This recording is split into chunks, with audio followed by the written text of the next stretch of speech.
नमस्कार दोस्तों, news time में आपका बहुत बहुत स्वागत है। दोस्तों, बात करेंगे आज किसान आंदोलन की।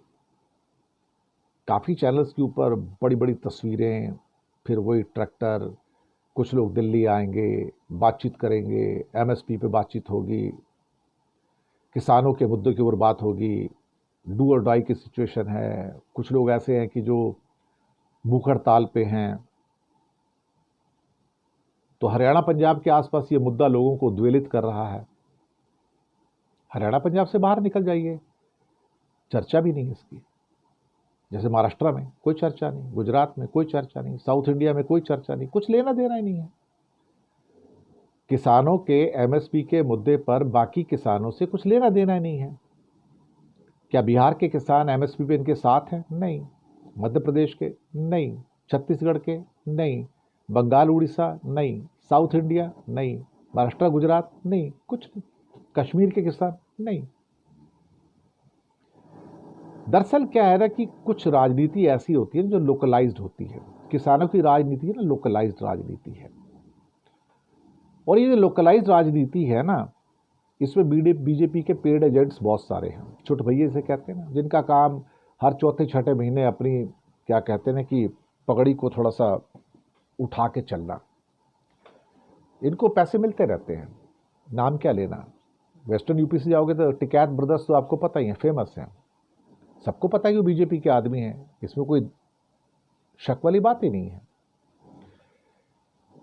क्या शब्द कहूं मैं, एजेंट कहूं या कुछ और कहूं।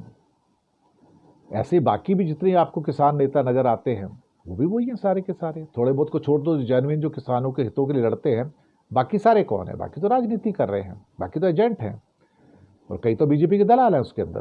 तो क्या किसी का नाम लूं मैं यहां पर।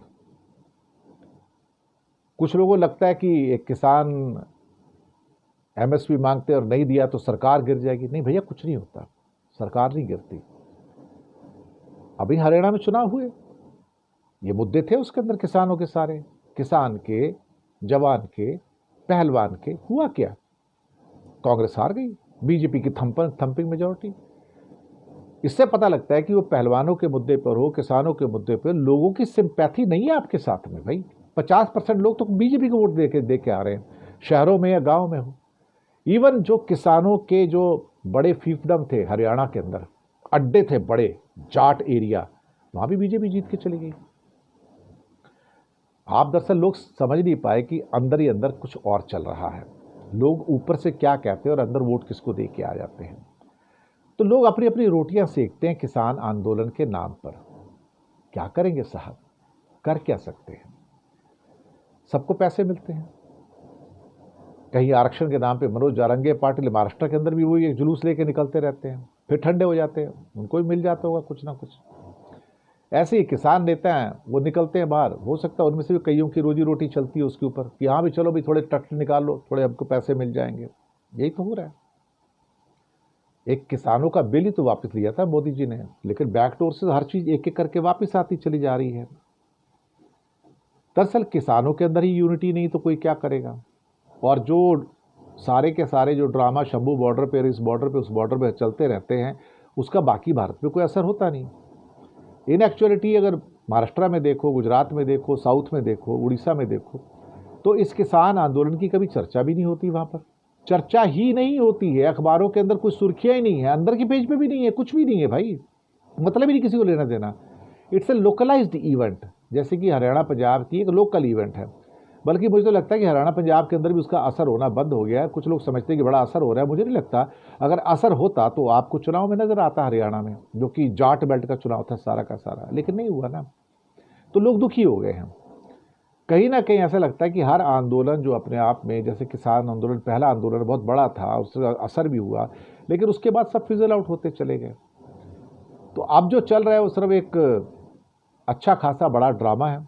कई लोग भूख हड़ताल पे हैं, कुछ लोग सोचते हैं अगर किसी की डेथ हो गई उसमें तो शायद हिंदुस्तान बदल जाए। ऐसा कुछ होने वाला नहीं भाई साहब, ऐसा कुछ नहीं। वो एक साधु जो बेचारा गंगा के लिए अपना एक आत्मदाह कर दिया उसने, यानी कि आमरण अनशन था, मर गया वो, कुछ असर पड़ा उसके किसी के ऊपर? कोई असर नहीं पड़ता साहब, बेकार की बातें हैं। और यहाँ भी किसी की मौत हो गई तो कोई असर पड़ेगा उसके ऊपर? कोई असर नहीं पड़ने वाला, किसी की जान को कोई फर्क नहीं पड़ता साहब। यहाँ कोई बड़ा मंत्री मर जाए ना तो फर्क पड़ता है। राजस्थान में इतने लोग जल के खाक हो गए, अस्पताल पहुंच गए, कोई मंत्री मरा उस पर क्या? कोई एमएलए एमपी मरता है क्या? नहीं मरते साहब। आंदोलनों में भी क्या एमपी एमएलए मरते हैं क्या? नहीं मरते। मंत्री मंत्री मरते हैं क्या? नहीं मरते। जो प्रदर्शन होते हैं, गोली चलती है पुलिस की, उसमें क्या एमएलए मंत्री मरते हैं क्या? नहीं मरते। कौन मरता है? आम आदमी मरता है। तो आम आदमी को उकसाया जाता है, सड़क पे लाया जाता है, रोटियां सेकी जाती हैं। किसान आंदोलन में इस टाइम वही चल रहा है। और मैं कम से कम नहीं तो जो ये किसान आंदोलन का जो तरीका चल रहा है, मुझे तो अजीब सा लग रहा है इस टाइम। मैं ये नहीं कहूँगा कि मैं सहमत हूँ या असहमत हूँ, लेकिन मुझे इसमें से कोई हल निकलता हुआ नज़र नहीं आ रहा है, और ना ही मुझे इसमें से कोई ऐसी पॉजिटिव वाइब्रेशंस निकलती नज़र आ रही हैं। क्योंकि यहाँ पर जहाँ एक तरफ कुछ लोग बनाने वाले हैं, वहाँ अंदर ही अंदर उसको बैठ के तोड़ने वाले भी हैं, बीजेपी के एजेंट्स के रूप में, आरएसएस के एजेंट के रूप में। आप क्या करोगे उसके अंदर? तो यहाँ तो भीतर घात लगाने वाले चारों साइड में बैठे हुए हैं। इतना ही कहूँगा, इससे ज़्यादा और कुछ नहीं कहूँगा मैं। क्योंकि किसान आंदोलन जो हो रहा है, कई लोगों को लगता है कि बहुत बड़ा मुद्दा बन रहा है।